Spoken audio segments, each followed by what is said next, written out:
Tere, hea vaataja! Eesti Panga reservid on suuremalt jaolt paigutatud valuutadesse, mille ostujõud väheneb. Täna vaatamegi, kui suured on viimaste aastate kaotused ja miks Eesti Pank niivõrd vähe kulda omab.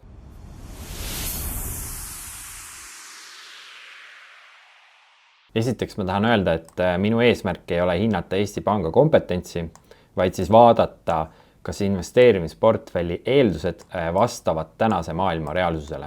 Eesti Panga reservid ulatuvad siis umbes 2 miljardi euroni. Selleks, et mõista, kui suur see summa on, siis see on 1500 eurot siis iga elaniku kohta. Suurem osa nendest reservidest siis on võlakirjades, eelkõige siis riigi võlakirjades, ja see on nagu võtmetähtsusega teema, et millest ma täna rääkima hakkan. Ja Eestis on siis kulla osakaal keskpanga reservides maailma üks väiksemaid. Ja nii palju, kui mina olen aru saanud, siis Eesti Panga investeerimispoliitika on siis see, et liigseid riske ei võeta ja eesmärk on siis varasid säilitada ja tulu teenida ja varaklasside vahel siis hajutada ka. Ja see, kus minu hinnangul on selline probleemi koht, on see, et Eesti Pank on siis teinud peamised panused riigi võlgadele, olles selle kaudu äärmiselt avatud inflatsiooni ja võlakirjaturu riskidele, mis on siis minu hinnangul viimastel aastatel märkimisväärselt kasvanud. Ja see, mis muutunud on minu hinnangul see, et pikaajalised siis võlakirjad, eelkõige riigi võlakirjad, ei ole enam madala riskiga vara, mille tõttu ei täida need enam niivõrd hästi madala riskiga tulu teenimise ja varades säilitamise eesmärki. Ja inflatsiooni ja võlakirjaturu riskide suurenemist aitab tasakaalustada kuld, mille osakaal on siis Eesti Panga reservides vaid 1,5%. Et minu hinnangul võiks olla 15–30% vähemalt. Ja nüüd vaatame siis trende, miks ma sellistel seisukohtadel olen ja kuidas Eesti Panga siis investeerimisvarad erinevatesse võlakirjadesse on investeeritud. Ja miks siis Eesti Pangal on kulla osakaal niivõrd väike võrreldes näiteks, ma ei tea, Soome, Rootsi, Läti, Leedu ja teiste Euroopa riikidega ja ka maailma mastaabis. See, miks ma sellistel seisukohtadel olen, põhineb sisuliselt kahel nagu suuremal trendil, mis meil maailmas praegu on. Esiteks on siis finantsiline repressioon, mille tõenäosus on minu jaoks väga kõrge järgmise 10-20 aasta jooksul. Ma kohe ka räägin, mida see finantsiline repressioon tähendab. Ja teiseks on siis geopoliitika ja dollari siis reservvaluuta õõnestamine või siis dollari reservvaluuta staatuse allakäik. Ja üldiselt see kehtib nagu kõikide valuutade kohta sisuliselt, mida kasutatakse siis reservvaluutadena. Finantsiline repressioon tähendab siis olukorda, kus inflatsioon ületab intressimäärasid pika aja jooksul, võimaldades siis riigil oma võlga reaalselt vähendada hoiustajate ja võlakirja omanike arvelt. Ehk siis sisuliselt on tegemist ülekandemehhanismiga, pikaajalise ülekandemehhanismiga. Ja see, miks ma arvan, et see finantsiline repressioon tuleb ja kestab, on see, et riigi võlad on siis suurimad alates teisest maailmasõjast. Riigi võlgade tase on nagu jätkusuutmatule tasemele tõusnud ja investorid siis panustavad sellele, et riigi võla ja eelarvete probleem lahendatakse pikaajaliselt inflatsiooniga. Ja see on tekitanud siis protsessi, kus kapital voolab siis võlakirjadest, mis on sisuliselt valuuta, siis lubadus tulevikus maksta mingi summa valuutat tagasi, mida sa oled laenuna võtnud. Sisuliselt, kui sa võlakirjale panustad, siis sa panustad valuutale. Ja kapital voolab siis reaalvaradesse. Ja kogu see finantsilise repressiooni teema on tegelikult juba suures osas peavoolus, et näiteks USA suurim pank JP Morgan siis teatas hiljuti, et Ameerika siis saab oma suurest riigi võlast, mis ulatub 38 triljoni dollarini, siis tõenäoliselt lahti inflatsiooni kaudu ja föderaalreservi siis iseseisvuse õõnestamise kaudu. Ja sisuliselt inflatsiooni kaudu hakataksegi siis riigi võlgades seda õhku välja laskma.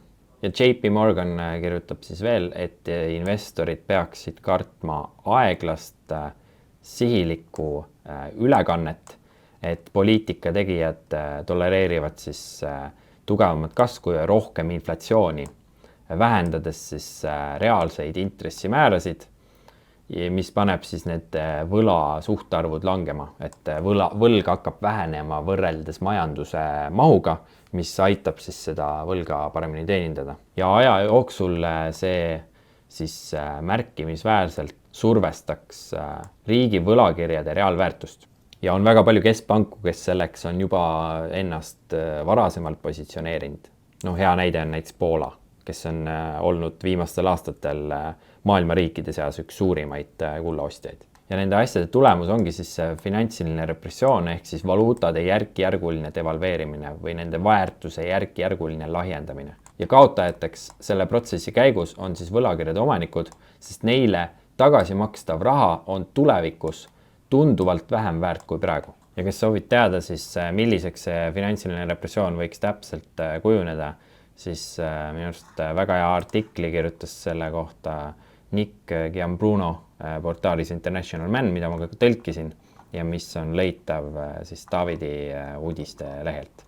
Teine on siis geopoliitiline polariseerumine, mis algas või siis ütleme niimoodi, et süvenes Venemaa välisvaluuta reservide külmutamisega, mis tekitas siis olukorra, kus keskpangad suurendasid järsult oma kullaoste ja hakkasid siis dollarites, eurodes nomineeritud varadest loobuma, sealhulgas siis nendest riigi võlakirjadest.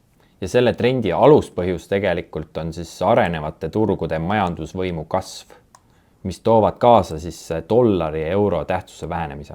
Ja selle tulemuseks on siis see, et globaalne usaldus dollaris ja euros nomineeritud riigi võlakirjade vastu väheneb.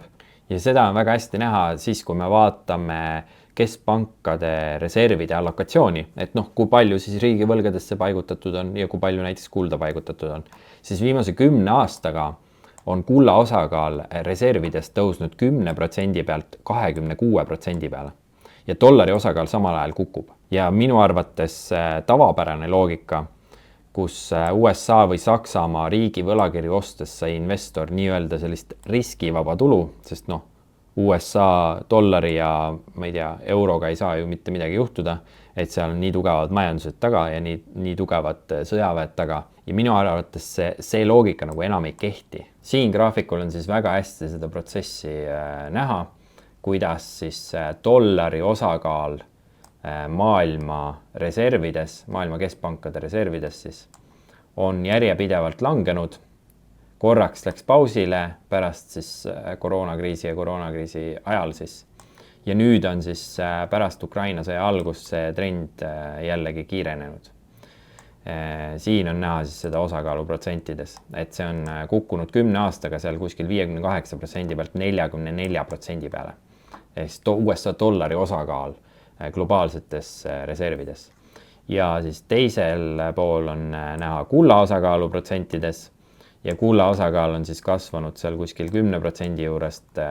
Praeguseks on ta juba vist seal 26-27% juures, et see on natuke vanem graafik, aga see on siis järjepidevalt kasvanud. Ja mina ei näe nagu mingeid faktoreid, mis seda nagu trendi võiks peatada. Siin on näha siis ühte keskpankade küsitlust, kus eelmise aasta siis kevadel küsiti, et kuidas võiks teie institutsiooni kullareservid järgmine 12 kuu jooksul muutuda, siis enam kui 40% vastas, et nende kullareservid suurenevad, ehk siis nad plaanivad kulda juurde osta. Ja kui vaadata eelmisi aastaid 2024, 2023, 2022 ja nii edasi, siis see on pidevalt kasvanud nende keskpankade hulk, kes ütlevad, et nad plaanivad kulda juurde osta. Ja praegu me näemegi, kuidas järjest lisandub juurde neid keskpankasid.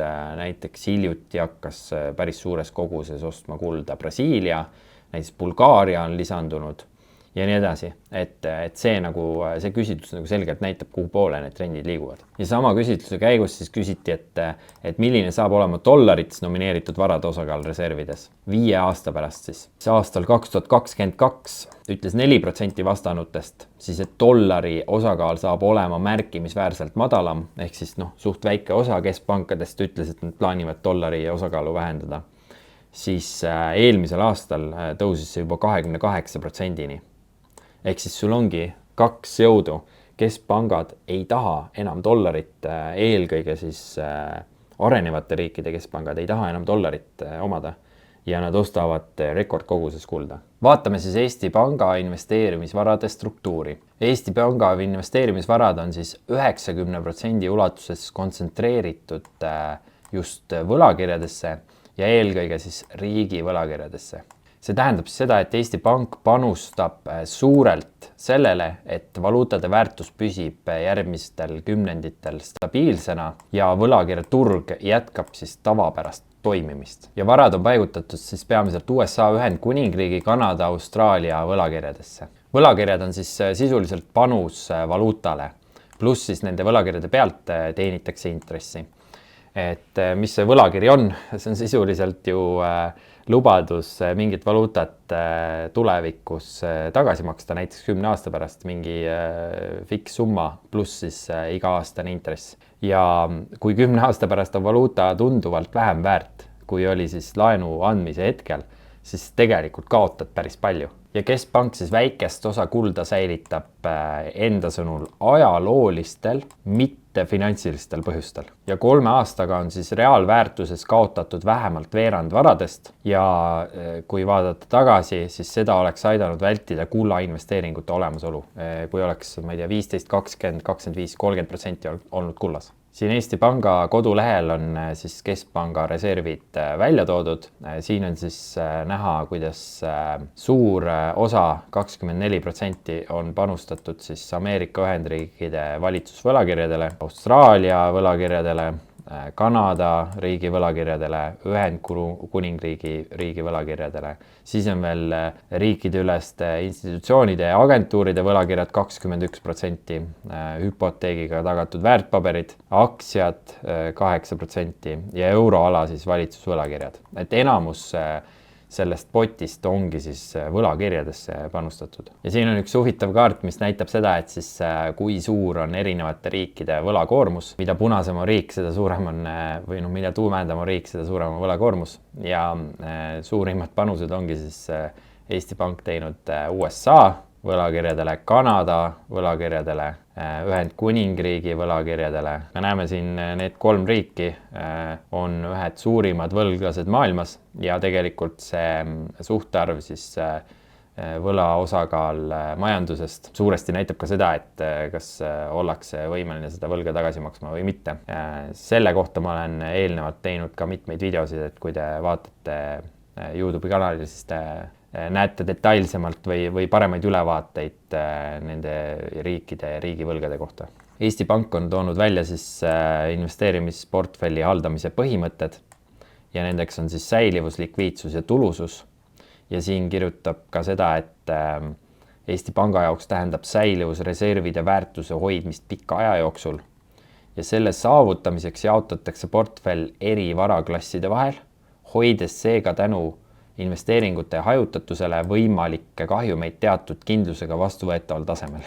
Et tegelikult see portfell on ju panustatud peamiselt ühele varaklassile, milleks on võlakirjad. Ja see on nüüd oluline tabel siin, et siin on näha siis Eesti Panga investeerimisvarade tootlust iga aasta siis alates 2019 kuni siis 2024 ja tarbijahindade kasvu. Me näeme, et 2022, kui võlakirjaturul toimus päris suur langus ja samal ajal siis inflatsioon läks üles. See ongi niimoodi, et kui inflatsioon üles läheb, siis tavaliselt võlakirjade hinnad langevad. Ja inflatsioon oli siis Eestis 19,4% terve aasta vältel. Eesti Panga siis tootlus investeerimisvarade pealt oli -9%. Ehk siis kui need 2 kokku panna omavahel, siis tegelik kaotus on kuskil -30%.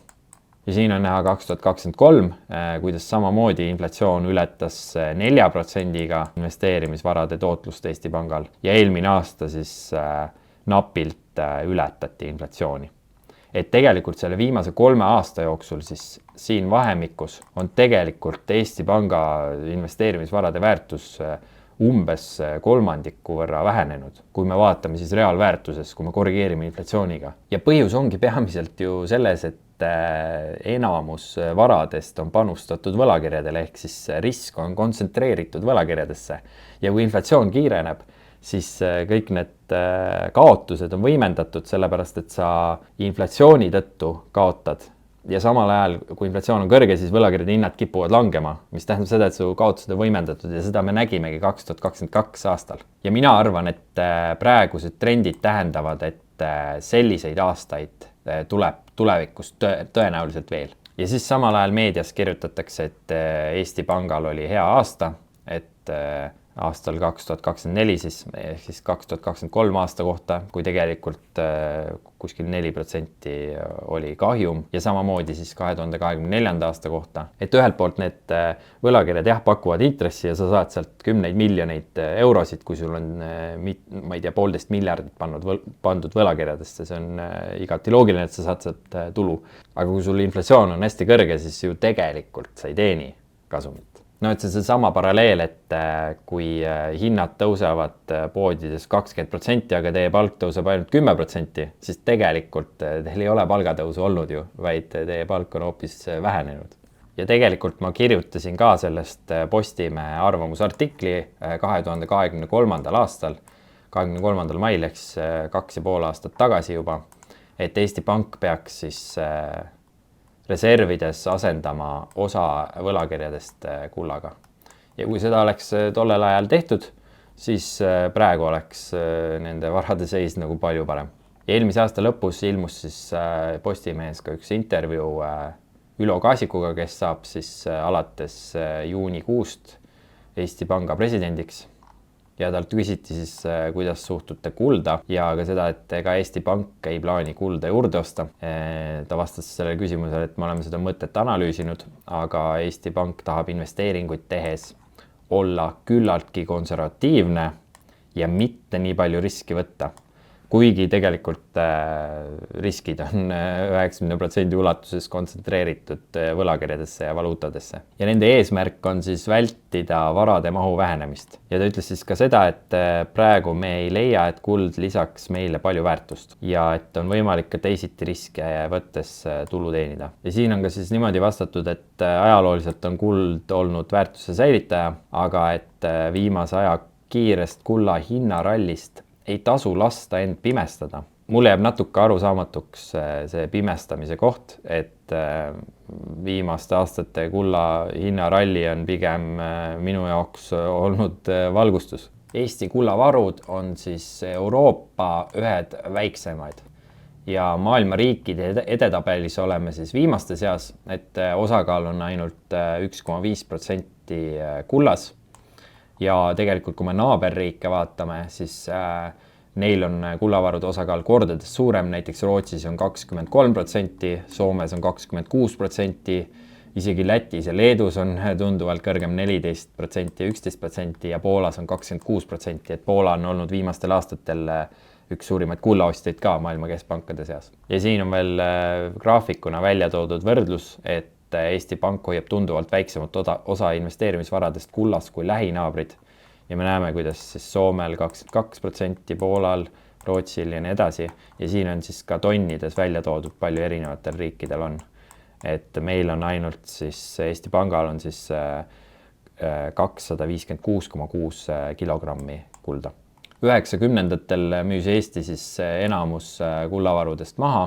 Toona oli siis reservide osakaal kullas umbes seal 90% juures ja oli tegelikult maailma üks suurimaid, et praegu on siis maailma üks väiksemaid. Ja minu hinnangul siis kuld tegelikult on väga hea vara, mida sellises keskkonnas omada. Ta ei paku küll siis intressi ehk siis tulu, aga see pole mitte kellegi kohustus ja keegi ei saa selle väärtust laiendada. Ja ta aitabki tegelikult seda võlakirjaportfelli tasakaalustada riikide jaoks. Ja minu jaoks ongi siis küsimus, et kas Eesti Pank jääb siis nendest suurtest trendidest maha. Et keskpanga eesmärk on ju väärtust säilitada ja vältida liigseid riske, aga samal ajal on siis valuutadega seotud riskid äärmiselt kontsentreeritud. Ja kokkuvõttes võibki see öelda, et investeerimisvarade reaalväärtus on tegelikult Eesti kontekstis juba järsult langenud ja siis 2022 aasta mastaabis kukkumisi võib tulla veel. Just nimelt selle tõttu, et võlakirjade, eelkõige riigi võlakirjadega seotud riskid on kasvanud. Minu hinnangul siis